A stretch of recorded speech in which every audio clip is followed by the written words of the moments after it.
Welcome to the Oh So Spurs podcast, where Tottenham's second string team has gone to the Etihad, scored 3 goals and taken a point home with them. And we have a full panel to discuss that result today, along with the FA Cup draw and all the latest injury news around Spurs. So we've got Stu with us today. How are you, mate?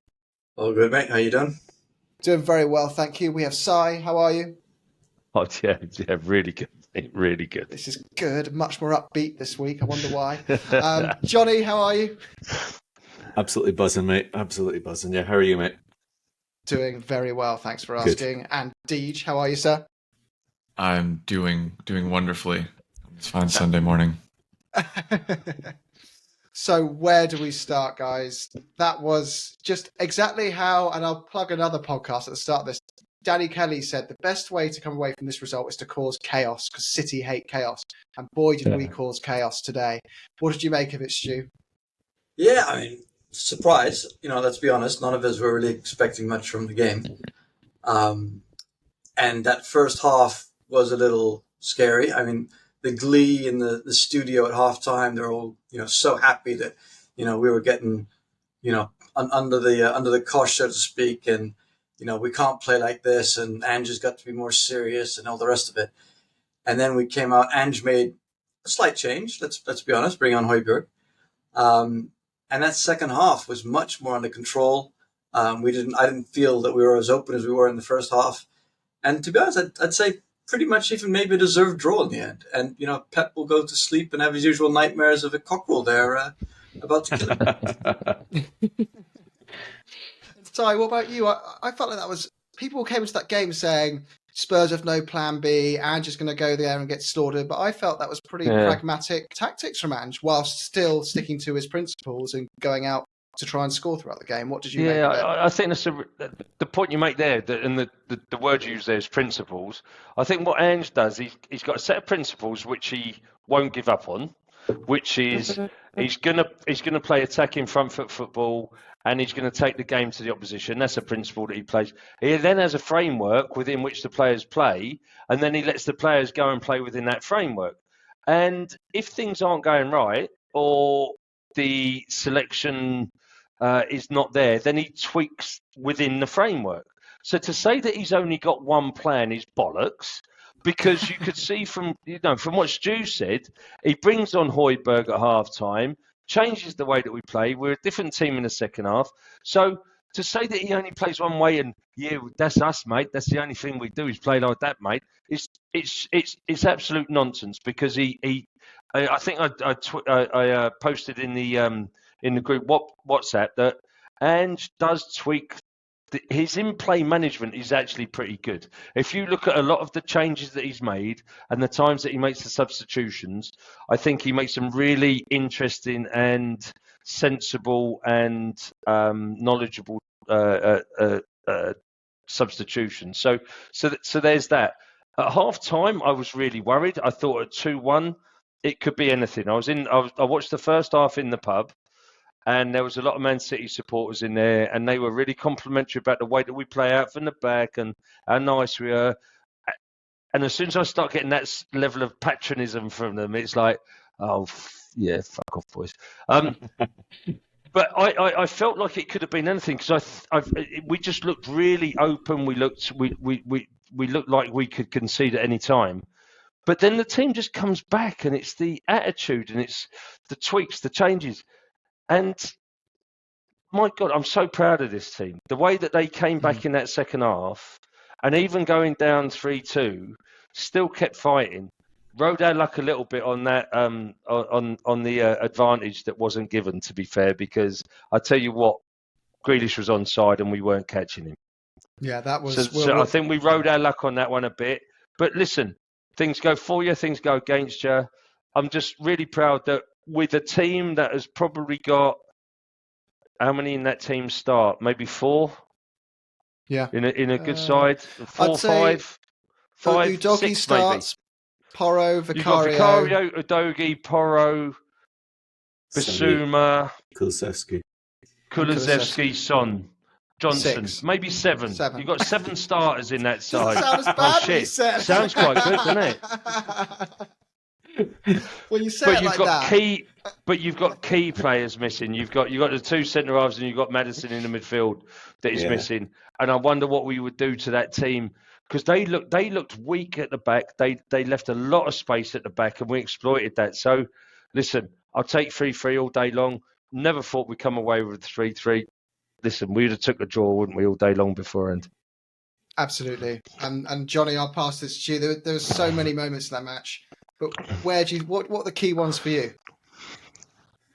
I think what Si said before about like the response of Tottenham, like whenever City scored, okay, it happened where we conceded straight after taking the lead at the beginning, but like the other times we came back from behind on each occasion, and it is what we seem to do, regardless of the manager and the personnel. Like that seems to be what we do against that lot, and it's like you got to wonder, like, is what Pep must be think. Just like Stu was saying, I've got so many things going around in my head, and I'm just like, there's the really immature part of me, which is obviously deeply buried because I'm just so, I'm so I'm a model citizen. You're so mature. Yeah, you're so mature.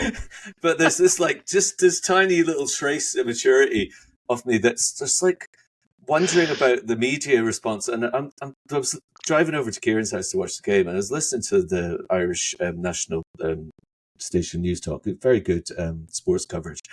But the way that their so-called experts are talking about Tottenham, it's just like, it makes my blood boil, because I know I'm completely biased, and I'm certainly, probably quite easily offended. But the whole narrative about like how this, the lazy commentary, the lazy narrative about like how naive Ange is, and just completely disparaging his, like the fact that his way could possibly actually have an impact and could possibly work in the Premier League. And I'm sorry, but like, okay, yeah, maybe there are 7 starters, but you're right. The 2 centre halves are like pretty pivotal and our most creative player. And we've gone to the treble winners, and I think we deserved a point, to be honest with you. And so when are we going to start getting some respect? Yeah, okay, there's all the, all this bull about, okay, we all thought we won the league in October. None of us really thought we won the league. We were like obviously buzzing after what happened last year, and we've got this insane kind of turnaround in football that we can love to watch. But I'm just like, I am so excited about what's coming down the line. I'm ready to have my heart broken, fair enough, but I honestly think that in all of the years that I've been supporting Tottenham, I'm more hopeful than I've ever been about the potential with this manager. I mean, any time he opens his mouth, the response is measured, intelligent. He's so clever, and he just has everything. I totally and utterly buy in, and I think us lot who watch every minute of what Tottenham have been doing under Ange realise that there is so much more and so much respect that needs to be put on those players. I mean, look at those boys at the back four. Yeah, you're absolutely right. We could have conceded at any minute, but we did keep playing the same way all the way. We've still got bloody Emerson Royale just trusting his own ability and knocking the ball backwards and forwards, playing all these little 1-2s in our own 18-yard box. It's mental. But it was like, it enabled us to create, wasn't it? It's like, so I am so happy, because it would have been really, really gloomy and you get all the usual, like, go into work the next day and you get the usual ignorant, who's going to have a pop at you. But they can't do that now. And we've got ourselves off the back of a really good result. We've got Romero coming back in on Thursday, and we've got a big derby and a really huge match next Sunday as well. So there's so much to look forward to. I'm really, really proud of Tottenham today. That was brilliant. Really, really agree. Brilliant.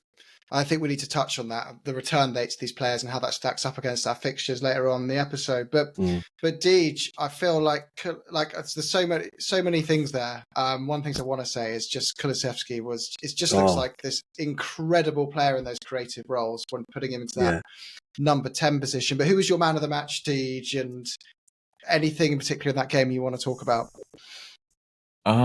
My man of that's difficult. I don't know if I can pick a man of the match today. I think that everyone kind of just put in a great shift. If I had to choose one, it would probably be Kulusevski, but that's probably a little bit of bias on my part. I thought that the whole team played well. I thought that the first Sun goal was a classic early Tottenham goal against City, where we just kind of their defenders just forget how to play the ball for a second, and then you can't give Son those chances, and that's why he's our number 9, because he finishes those chances, and he has the ability to get into those chances, whereas a lot of players can't do both of those things. I thought that obviously Kulu played well. I think this new inside role is really, really good for him, but he also did more than okay on the wing. He was decently good with ball carrying, and obviously got the equalizer with a brilliant header from a great cross from Johnson. I thought Johnson looked good in the first. I thought he dropped off a little bit in efficacy when he moved to the left. But obviously he still put in that cross, and he just looked a little shot happy at times. But I don't know. Overall, great performance. Lo Celso did very well with a wonderfully finished goal. Shout out to the back line for, even though we did concede 3 goals, none of them were to Erling Haaland, which is and that somewhat he was insane going to score if you think about it. Yeah, that's kind of what I was assuming. But yeah, shout out to Davies and Emerson Royale for neutralizing the best striker in the world. He's the blonde Andy Carroll. That's all he is. But the thing about that back line though is that they did really well, but there were times where I didn't want them to get it launched, but I thought they could have played it out quicker rather than tapping it about. Yeah. They know their limitations. They must know their limitations. And there was a few times where we were almost caught out because it was a bit tippy-tappy at the back, and I thought they could have played it through the lines a little bit quicker. And Basuma's got to do better than thinking he can dribble it through 4 players as well. Yeah. Honestly, come on, Eves. Come on. Sort yourself out, son. I think that this is the kind of game that shows how big of a loss Bentancur is, because he has that kind of ability to play where Basuma was playing today, where he's the deepest lying midfielder and then he can spray a pass or dribble it up. But he has the ability. He has like the ability to like understand where like the ball needs to go. Whereas Basuma's dribbling is good in scenarios where we're playing against maybe a lower block team where a turnover doesn't necessarily directly lead to a shot opportunity. But in games like this, with especially with the back line that we have, I think that having 2 center backs, maybe he could get away with it a bit more. But I think in this game, his penchant for dribbling against a pressing side like City's, which is probably one of the best pressing teams in the world, I was going to say, just shoot. Lets him down. I was going to say, I hate to, give Conte any credit, but I think this is where Conte was right, that Basuma tactically is not at the same level as, a Bentancur. Sometimes he still doesn't think about the right play. He's trying to do too much of, school, playground football. But I think, the game in general, like even Hill, I thought he had a decent enough game against Villa, and I thought he did okay again today. Obviously he played a role in the first goal. And I was just frustrated with him. And I don't know if it's also a little bit going back to you, Si, with, the defenders being a bit quicker to playing out the ball to the midfield. I think you're right. But I think it also has to do with the fact that a lot of these players haven't either played in that role or they haven't played very often. They're still kind of finding their feet. I think it's the same thing with Hill. When it was 1-1, he had that chance where he could have played in the sun. Yeah. And he just kind of dawdled on the ball too long, and then the chance went. And I was like, if that had gone in, huge chance. Huge chance. And who knows what happened after that. Agree. I was going to ask the next question, actually. Where does Sarr fit in when he's back from injury with that midfield? I'd say we keep Lo Celso and Basuma and Kulusevski where they are, wouldn't you? Or would you? Who would you take out to fit him in? I would keep Johnson and Hill to the left, and maybe Kulu on the right with Sarr. And I don't know, because good point. I still think Kulu's the best right winger we've got. Yeah. I also think that Lo Celso can play that number 10 as maybe as good as Kulusevski, but he doesn't play the defending midfield. He doesn't play the six as well as Sarr. Yeah, I agree. Yeah. Uh, I mean, Another person. Go on, sorry, Deej. the way that Ange plays may as well just. He seems to throw out all defensive principles, and hey, we still get. If you listen to punditry, he doesn't believe in defending, I guess. But I don't know. We took a point from City, so must know something. Yeah. But Johnny, I think another player. I've been so excited for this player because I think they're going to be a key name in the future. But I thought Johnson was disappointing today. What did you make of his? Like, he wasn't awful. I'm not calling him out. This isn't some weird scapegoat thing. He offered some threat and his pace was good. But to me, the energy levels weren't quite there in terms of what you expect compared to other players on the pitch that were pressing really hard. And like Kulusevski is an example. What did you make of it? I have to say that I was surprised there weren't more references made to what you've just described in the Villa game, because I thought he was. I don't think he made much of an impact in the Villa game, especially as I think it was Stu said earlier. Really, really tired. Second half, he looked incredibly leggy, and yeah, I thought he was a bit better today. But first half, don't think he was pretty effective. And there was one very obvious occasion where I think it was Roger. He just completely burned off going down the right. I mean, his pace was there, and I think you can see what he could be bringing us in the future. I mean, he is very, very direct. He's so quick. But I think there was maybe also because there were an awful lot of very, very strong performances that maybe by contrast he just wasn't as good. I didn't think he was that bad, but he didn't make the same impact or threat that some or other attacking players did. Well, but I'm also thinking it's not that long since he's coming back from an injury too.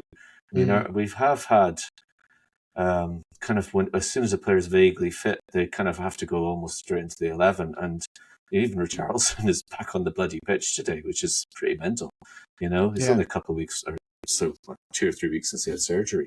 So I don't know. I think it's a little bit. I understand why you asked the question, but I think we need to be fair on him, and I think there were quite a few glimpses to show what he's got in his armory, and be excited about him. As you've said before, I think he's a player we probably would be, could be starting as a permanent fixture, not too far down the line. But I don't know. I think there was when you look at even at the end, I know it was a bit uncomfortable in extra time. We went on significantly longer than the 5 that were showed, but we had Donnelly coming on the pitch as well, which is I don't know if he even touched the ball, but isn't that lovely to see? DJ. I know. Do you know, it's like there's Kieran was slagging off because he was looking at the team on one of the apps, and it's it's all underage boys, and there's 2 lads here that don't even have photographs. It's like just the grey silhouette, beside the name. That pretty much says it all. So it is 11 players from the first team squad that are out injured, at the moment, which is pretty significant. And Richarlison coming back from injury, he was struggling to put his glove on. I don't think he's got the glove routine sorted properly. He was still struggling when he was on the pitch. He's got to do those glove shuttles. Do you know what I mean? He's got to work that out before they get him back into the first team. He was woefully lacking in the glove department. Yeah, I think one other thing that to go to Johnny's point, we started very well under Ange, which is very good, but we still have, just to call it back, we still have not hit the point that every Celtic fan says that we will, where everything just clicks. It still has not clicked, which is crazy that we just went to the Etihad and got a point, and it still hasn't really clicked.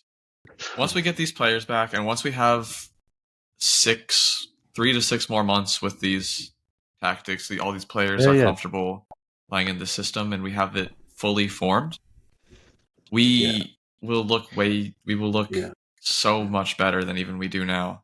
As Tottenham fans, we might forget that having a manager for more than a season often leads to the installation of consistent ideas, which can be better for the players. But hey, there's always time to get that back. Fucking you crazy kid. But Oh, seriously idealism. though, it's like we're 3.5 months into a revolution, right? 3.5 months. That's what? That's 16 weeks. Not even 16 weeks. It's 14 weeks into a new season, and we're going to the Etihad, and we're playing like this. We're playing against Villa last week, where we should have absolutely ruined it, and we've had a run up for the first 10 games where we were storming it. Could we? How's that happening in the first quarter of a season if there's not some sort of seismic shift in the club? I'd imagine what next season's going to be like. And look, we go into our next 2 games at home, and both the clubs playing us are also playing on Thursday and Sunday, right? So it's a horrible fixtures for anyone. They've got to travel all the way from the north in Newcastle on the Sunday. But no, but that's a horrible. It's cold as well, isn't it? The north. But it does. I remember we struggle up there for a reason, I think, and I do think there is an element of you've got 2 days between a fixture, and then you've got 7-8 hour drive to get down to a fixture. You lose a whole day's training and a worse night's sleep going into a game. I think we've got a big advantage going to the Newcastle game, who are also ravaged of injuries. They've just lost Pope as well in goal. So I'm looking at those next 2 games and going, look, we could. It's not stupid to say we've got Romero coming back as well and Sarr coming back for those games. Is it really crazy to say we could actually win both of those home games and then suddenly could we? We're within 4 points at the top again. Could we? You know, I mean, we should beat West Ham. We should beat West Ham, to be fair. But is There's Sarr nothing back? special. Well, his injury sounds serious, but no one knows. It's TBC. I don't know. Why? Have you heard else? No, it's just when he was asked about it, he wasn't very committal about when he was coming back, which kind of made me wonder if he's really that close. Interesting. I hate it when they do this and it's just under wraps, and then before you know it, yeah. But anyway, based on today's performance, like we said, he doesn't necessarily walk into that midfield. 1 injury and we desperately need him again. And he's done fantastic this season. But Lo Celso's rise has really helped with that midfield bolstering and making us feel like we actually can limp through without Maddison. So what do we think of Skip's contributions today as well? Because I thought he had a decent cameo when he came on. I thought he put himself about a bit. I thought he was committed to the cause. I don't know. Yeah, I really I think you need those players in the squad. Do you remember when Manchester United used to always win the league under Fergie, and you always look at that squad and you'd go, well, how are they doing it? Because they're not as good as the other 2 or 3 teams around them in terms of first 11. But when they had 5 or 6 injuries, the squad never seemed to drop in quality. They just had all these players that were just versatile, 7 out of 10s, the John O'Shea's, the Johnny Evans. Duncan Fletcher. Darren Fletcher. Darren Fletcher, those kind of guys. And I feel like Skip's a bit of a Fletcher type to us. He's a workhorse, happy to be a squad player, listens to the manager and executes on what the manager asks him to do. But what did you boys think of it? Anyone else have any comments on Skippy's game? I thought he did okay. I really want Skip to come good. Just because I like seeing academy products do well for us. I think this was probably one of, besides I guess the Barca preseason game, which I don't know if that really counts.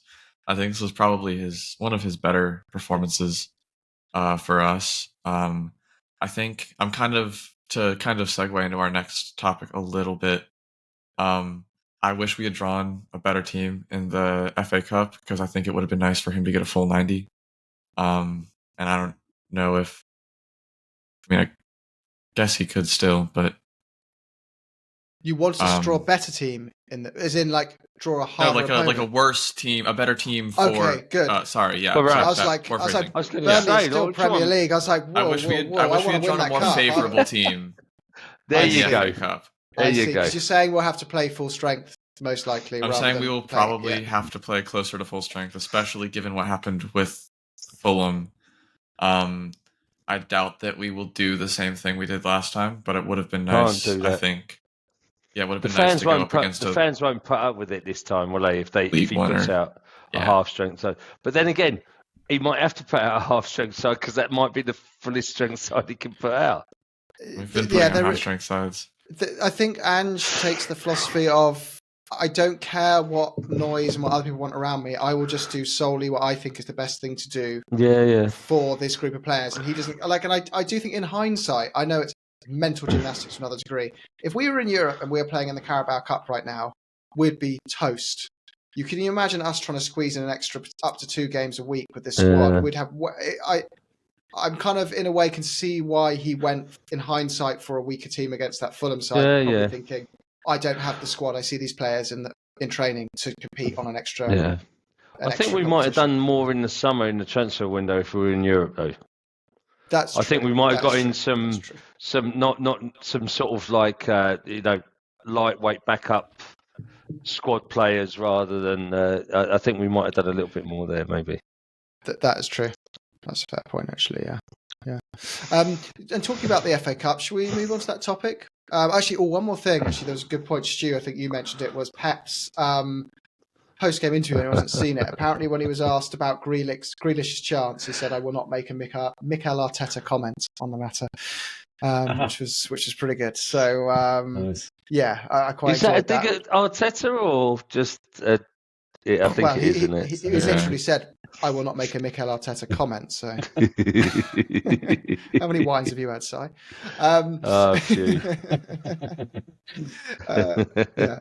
But going on to the FA Cup, it's like I know isn't it just so called every year we go, good season would be top 4 in the FA Cup, as if that's like just some like easy thing to do. Like one team in the whole league can win the FA Cup. You still have to beat Manchester City most likely. You still have to beat Liverpool and all those other teams. But I would take bloody 6th and the FA Cup this year and say, good season. Next year we'll go for a proper rampage at the title. Where are you guys thinking this year? Are you all eyes on the FA Cup? Or are you more concerned about top 4 and maybe more? I'll start with you, Johnny. Yeah, I think this seems like a proper Groundhog Day kind of discussion, isn't it? Like, I mean, every year you're just adding another year to the like since 2008 thing. It's like, yeah, no, like we really need a trophy. I can't believe like my boys are like, Kieran's 21 and next month, Cal's 23 next month, and they were like early primary school when we won a trophy. Like they couldn't enjoy it. They didn't realize like how rare these things are. He's waving like, down there. I know, I'm sorry, mate. Poor old teams. Oh yeah. I'll get something out my cupboard. I think I showed you before, but you carry on talking a sec. I'll show you this. So no, we need to get our hands on a trophy. I would like that. Yeah. Like so, for I think remember when we went back at the start of the season before the ball was kicked in the Premier League, and we were talking about like where we think we might finish and stuff, and kind of maybe 5th was the best, or it was the most optimistic. I know, given that gets Champions League, then yeah, that's definitely still top 4 is definitely on the cards. So I think I'd be surprised if any of us lot would sacrifice. How long it's been. I made a box for every time Spurs were going to win a trophy where I'd keep all the newspaper clippings. The fucking state of that. All white now. I was meant to have need to get a laminator, mate. Yeah, Jesus. I've got a birthday I can laminate that for you for bringing it to the next game. No problem. Yeah. But yeah, that's what it felt. It felt amazing to the point where you're cutting out newspaper clippings and sticking them on your wall and laying up at night dreaming of the next one. It was. We need that again. It's the thing is like we've been so close, haven't we? Like, and there's been so many finals and semi-finals. Mm-hmm. We've been the greatest footballing,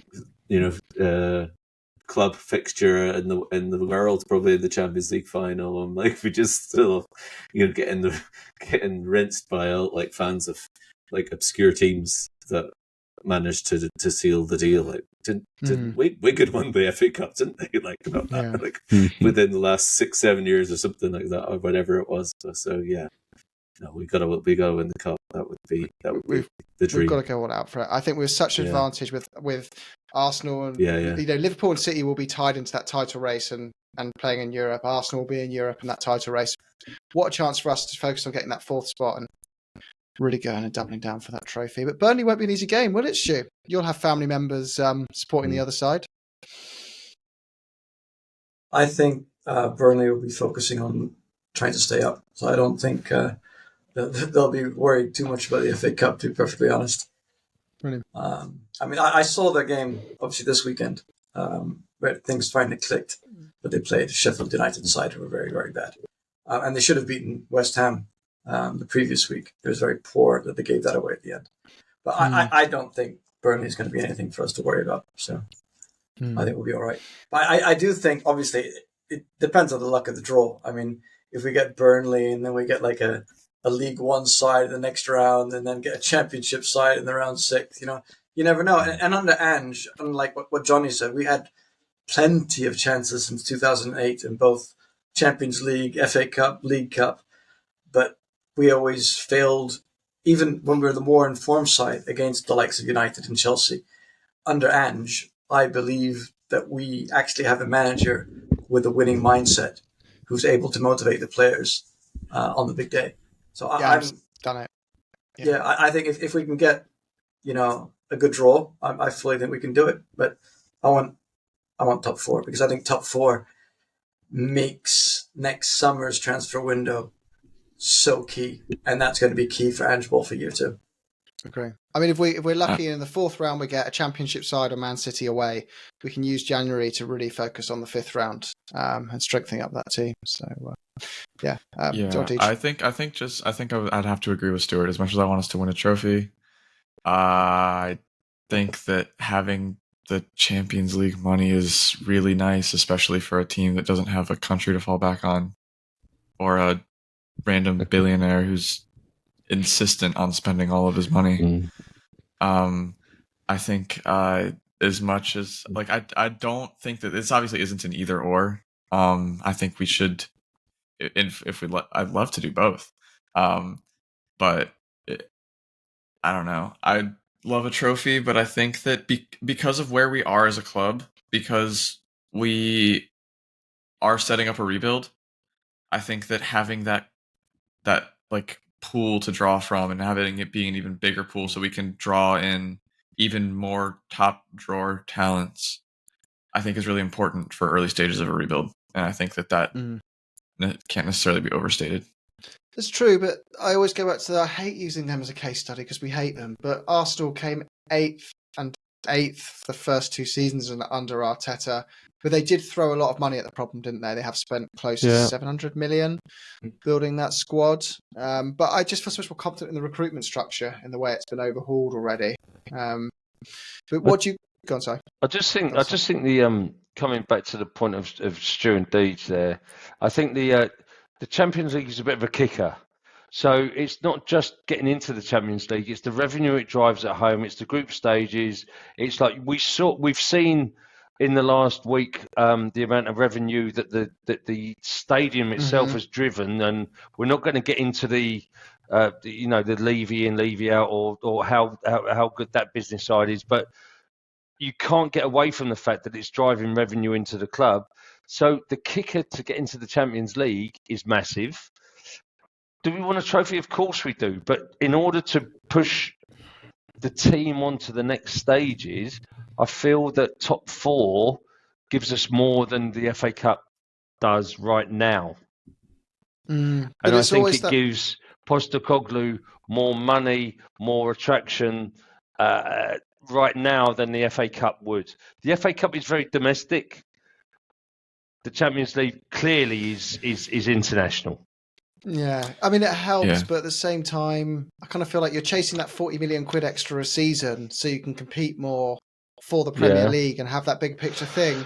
But eventually, it's you can't, you're never going to get within 30% of Manchester City's wealth, no matter with that money or without it. They've always got it. I just think sometimes it's time to, I think if the right recruitment's there, you don't need to worry about that. Like the Beyonce concert, those crazy numbers came out.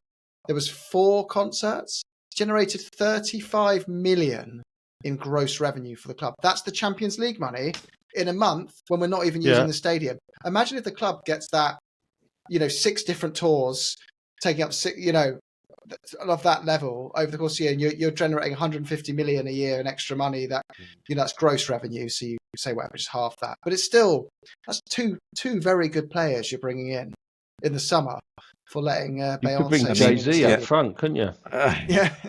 I totally appreciate the arguments in favour, like, the sort of objective analysis of how we benefit more overall. But I'm sorry, when we've won 2 League Cups in the last 30 years, like, that is diabolical. And why and I know most teams never win anything, unless they get relegated. They might win the league below when they go down, Yeah. But we're Tottenham Hotspur. We're like a club that's made history. We are a huge world club. Like, we've got fans all over the world. I know we're not on the scale of Manchester United or Real Madrid or whatever, but at the same time, I honestly think I think the point you made, Jim, there about Arsenal and the ability for them, after a couple of seasons being, out of Europe altogether, and to then suddenly be bottling the league last season. Like, we've now, through the last few years, really firmly established our name as a Champions League club. We've obviously got the stadium, facilities are incredible. Harry Kane's kind of brought notoriety to the club as well, and we've now, hopefully, and as this season continues, the way that Ange Postecoglou has changed things, and the sort of football that we play. I mean, I would think that he's obviously having a huge impact on players that Sonny, the most obvious one, players who are really, really experienced, who've worked under all sorts of managers and all sorts of systems, who are really excited and are learning under this manager. I think that Ange has got to be a serious draw as well to players coming in. I know that I'm again looking at this through rose-coloured glasses. I know that it's not that, you wave. We've got a guest in the background. Here we go, young Jimbo. All right, Jackie boy. Jackie boy. But I think Jackie the Yid. Oh, there's the missus and all. Look, there's she's real. He's got a wife. Oh, we're going to get serious record-breaking figures. Because that's Mrs. won't start seeing the other one.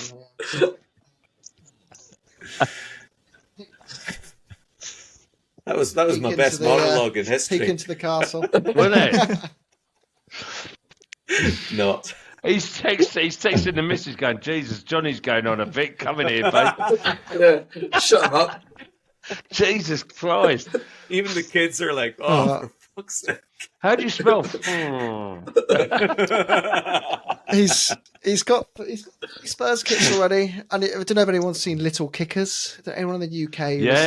Yeah. I'm top of the league. The guy who owns it's definitely a gooner because it's red and white strip, so he turns up in his Spurs kit. Obviously, I've taken that away from him, but that was probably my cue. I need to wrap up. So, do you think any final comments? I got Guys, one more. I think Gardage. Just to wrap up the trophy discussion, I'd love to win a trophy this season, but I think a couple FA Cups under Ange is a failure of we did not get to where we could have gotten under Ange. Yeah, and I think that that's why I think that this season, if I had to choose between top 4 and FA Cup, I think I'd choose top 4 just because of, like I said, the money that it brings in and the ability for us. Yes, we could still kick on, but it makes it so much easier to have that extra transfer budget. Yeah. The thing I would sorry, Jim, just to add on to that, so you're comparing it to the Arsenal 8th, and then they spent loads of money, but Arsenal had already paid off their stadium by then. That is true. Still are sitting on this huge, billion pounds worth of it's debt. It's long term though, isn't it? It's not year on year. It's not that much. It's not that much though, is it? No, I agree, Si. But on the other hand, we've had a loss the last 3 years. I'm expecting this year we'll have a loss again. At a certain point, we can't continue to just lose money. Yeah, I agree. But I think it's an awful shame that the FA Cup has got so devalued, though. Like, I mean, I know that it's not the same as it was when we were little kids and DJ was like. I mean, you were kids, Johnny. These youngsters here haven't got a clue what's going on.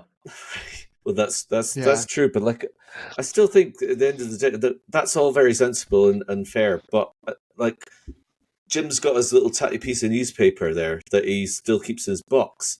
We want to get another cutting out there. Like the to have your day, I'm not saying, and Deej's right, of course. I don't think that it's not an either or. If you win the FA Cup, maybe it gives you a slight disadvantage in terms of money, but I don't know, to win the bloody trophy is at the end of the day. At the end of the day, you obviously, enter a competition to win it, did you? Yeah, exactly. Yeah. It can't always be about the money, and you've got to get the right balance between this whole top four thing and winning trophies. And I would happily sacrifice a year in the Champions League if I could guarantee an FA Cup celebration. And not every year, but just as you get £2 million for winning the FA Cup. That's the downside to it. But the upside is the memories and the feeling of winning it will outstrip the £40 million the club gets for winning the Champions League. Or whatever it is. And in the the week where Terry Venables passed away, when he held hands with Brian Clough walking out onto the turf, those are the sort of images you can't.